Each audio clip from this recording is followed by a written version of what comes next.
I first learned about Bitcoin around 2010, and about 5 years ago I had the opportunity to work in Beijing with a alt cryptocurrency.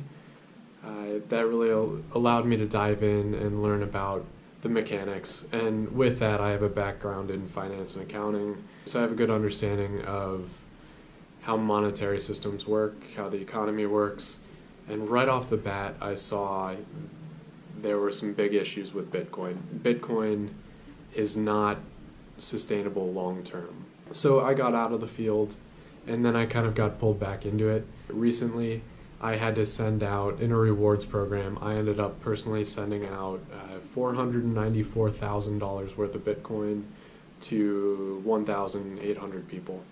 So I've been in this space for a while, kind of got some hands-on experience.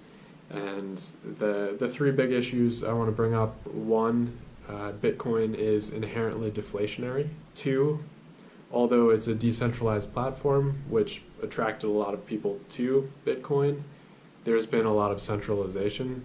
And the third one is energy consumption.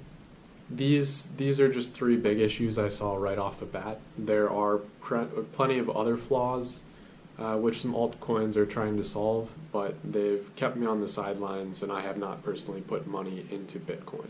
I'll go through each of those 3 points in a little more detail. Inherently deflationary. There is a finite amount of currency, Bitcoin, that will ever be mined. In a theoretical situation, if Bitcoin ended up taking over, it was the de facto currency, and you have an expanding global economy, people would realize that one Bitcoin today is going to be worth more tomorrow, so they'd be more compelled to hold on to it. Deflationary currencies can spiral out of control, and they inhibit progress in the economy. They lower innovation over time.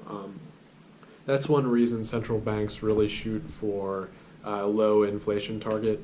I think the U.S. shoots for about a 2% inflation target. One other big part of the inherently deflationary, so there's a finite amount of the currency, but on top of that, people have their wallets or they have their private keys to access their Bitcoin.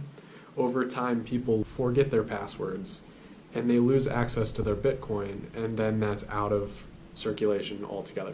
So there's a finite amount of Bitcoin, and over time, that actually goes down because people lose access to their Bitcoin, so those won't be transacted at any point down the road. There are altcoins that have tried to solve it being inherently deflationary, and the volatility as well. Some currencies are pegging to already established fiat currencies like USD or the US dollar.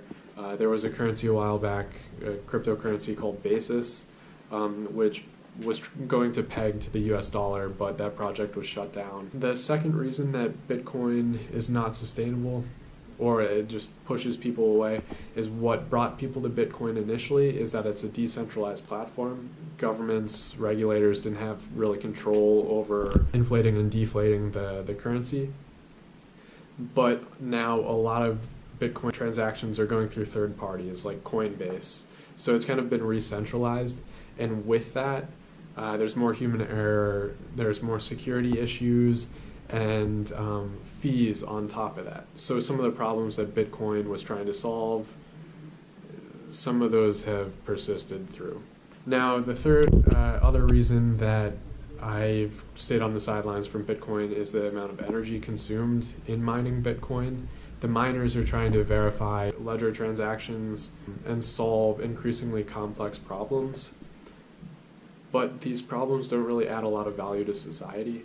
There's been computing farms that have popped up which just use massive amounts of energy, and that energy could be put to something a lot more useful, like protein folding research, genomics research, a lot of other problems out there that we need a lot of computing power for.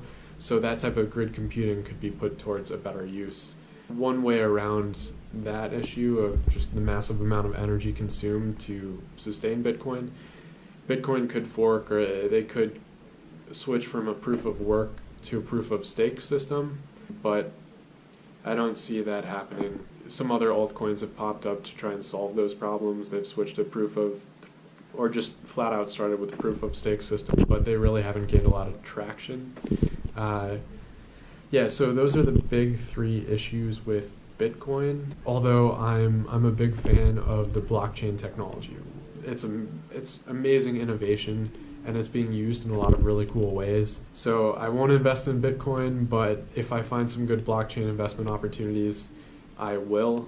And in fact, I guess through some companies I've invested in as a shareholder, it's kind of cherry on top. They are doing some blockchain research. But Bitcoin itself, if you decide to invest, kudos to you. Hopefully you make some money. I'll be on the sidelines just watching. I'd like to hear your thoughts. Do you think I'm missing anything big? I do see some counters to the points I brought up, but it's still interesting to think about nonetheless.